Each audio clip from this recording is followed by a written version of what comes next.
how to automatically save Instagram stories to gallery. Hey everyone, welcome back to the channel. If you are new here, don't forget to hit the subscribe button and turn on the notification bell to not miss any updates.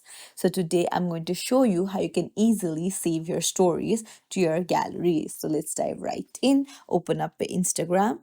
Then go to your profile on the bottom right corner of the screen. Tap on the three lines on the top right. Then scroll down and you'll find archiving and downloading under your app and media. Tap on it, and on the very bottom you'll find save story to camera roll. Just toggle it on. Now everything that you post to your story will be automatically saved to your phone's camera roll, that is the gallery.